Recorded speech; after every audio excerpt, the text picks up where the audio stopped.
क्या हम भविष्य में जा सकते हैं आज से 50 या 60 साल आगे? क्या समय यात्रा सच में मुमकिन है? आज हम इसी सब के बारे में चर्चा करने जा रहे हैं और जानेंगे कि समय यात्रा क्या पॉसिबल है, अगर पॉसिबल है तो कैसे पॉसिबल है।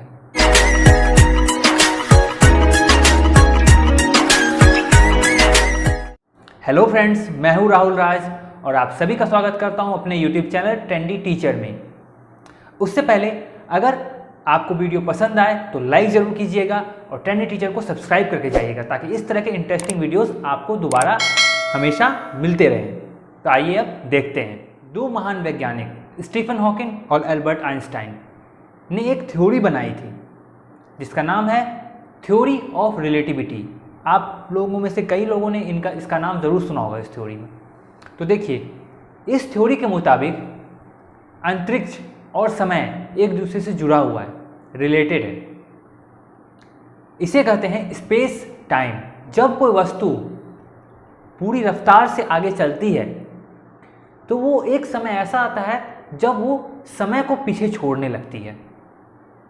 यूँ तो हम लोग हमेशा ही समय की यात्रा कर रहे हैं, है ना? लेकिन हो क्या रहा है, हमें समय में 1 घंटे आगे जाने के लिए 1 घंटे का समय तय करना पड़ रहा है। मतलब 1 घंटे का समय लग रहा है। जैसे कि अभी से 1 घंटा बाद क्या होगा ये जानने के लिए हमें 1 घंटा बिताना पड़ रहा है, तब हम जाकर के समय में 1 घंटे आगे पहुंच पा रहे हैं। लेकिन क्या होगा अगर समय में 1 घंटे आगे जाने के लिए हमें 1 घंटा समय ना बिताना पड़े, 2 मिनट में ही पहुंच जाए, कुछ सेकंडों में ही पहुंच जाए आगे? यही इस थ्योरी का रूट है। तो देखिए, थ्योरी ऑफ रिलेटिविटी के मुताबिक अगर हम एक ऐसे प्लेन में बैठ जाएं या एक ऐसे ट्रेन में बैठ जाएं जिसकी रफ्तार प्रकाश की गति के बराबर हो तो हम समय को पीछे छोड़ सकेंगे। जी हाँ, हमें ऐसा ट्रेन या ऐसा प्लेन बनाना पड़ेगा जो कि लाइट के रफ्तार से चल सके। फिर क्या होगा, फिर जैसे ही वो ट्रेन या प्लेन का रफ्तार लाइट का रफ्तार पकड़ लेगा, समय धीरे हो जाएगा और हम लोगों के लिए जो ट्रेन में बैठे होंगे उनके लिए समय मात्र 10 दिन गुजरा होगा।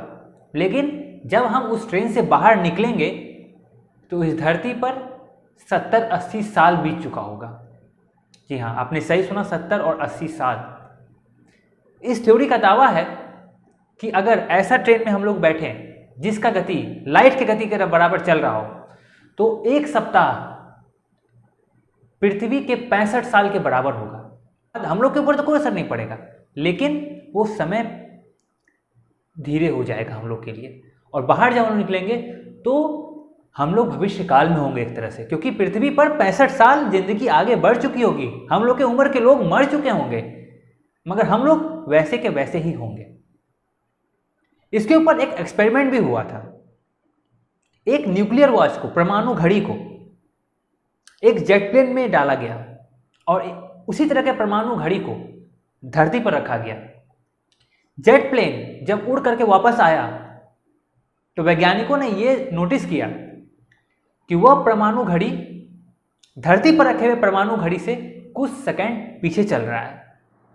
इसका मतलब है साइंटिफिकली ये पॉसिबल है कि अगर हम लोग प्रकाश के गति से चलें तो हम लोग समय को पीछे छोड़ देंगे और हम लोग कोई ऐसे विमान या ट्रेन में बैठ करके आगे बढ़ें अगर, तो हम लोग समय को इतना पीछे छोड़ देंगे कि 1 सप्ताह सफ़र करके अगर हम नीचे उतरेंगे उस विमान या ट्रेन से तो यहाँ पर 60-70 साल बीत चुका होगा। अब कुछ लोगों का ये क्वेश्चन होगा कि हम लोग सफ़र करेंगे कहाँ पर, कहाँ जाना है हम लोग को उस विमान में बैठ करके या उस ट्रेन में बैठ करके? हमें कहीं नहीं जाना है, हमें बस पृथ्वी का चक्कर लगाना है। मतलब हमें पटरी बिछानी होगी उस ट्रेन के लिए ऑल ओवर द ग्लोब, पृथ्वी के चारों तरफ, और बस हमें पृथ्वी का 1 चक्कर या 2 चक्कर जितना भी 1 सप्ताह के अंदर लग सकता है लाइट के रफ्तार से, बस लगा करके रुक जाना है। प्लेन में बैठ करके वही पृथ्वी का चक्कर लगाना है। 1 या 2 चक्कर लगाएंगे, 1 सप्ताह बिता करके आएंगे हम लोग उसी जगह पर, समय को पीछे छोड़ चुके होंगे और जिंदगी बहुत आगे बढ़ चुकी होगी।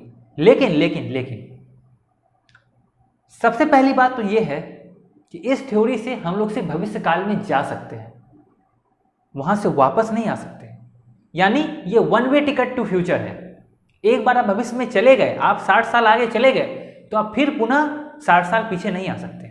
और ये थ्योरी सिर्फ आपको भविष्य में ले जाने का दावा करती है, पास्ट टेंस में नहीं।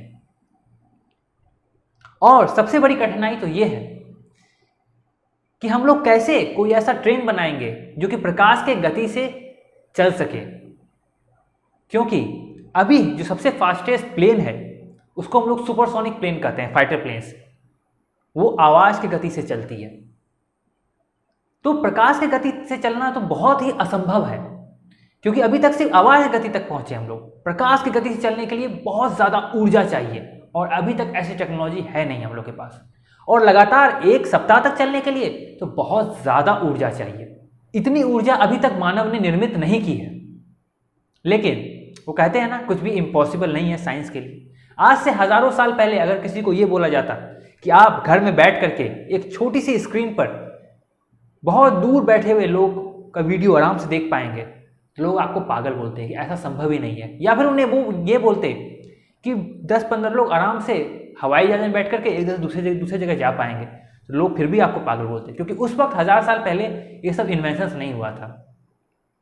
इसीलिए भविष्य में ऐसा कुछ इन्वेंशन ना होगा, ये कहना बहुत ही बेवकूफ़ाना बात होगी, क्योंकि साइंटिस्ट ने ऐसे इन्वेंशंस कर दिए हैं जो कि मानव सोच से परे थे। तो ये है थ्योरी ऑफ रिलेटिविटी, जो हमें फ्यूचर में ले जाने का दावा करती है, और इस तरह से हम फ्यूचर में जा सकते हैं। बस लाइट का रफ्तार से चलने वाला कोई ऑब्जेक्ट बनाना ज़रूरी है।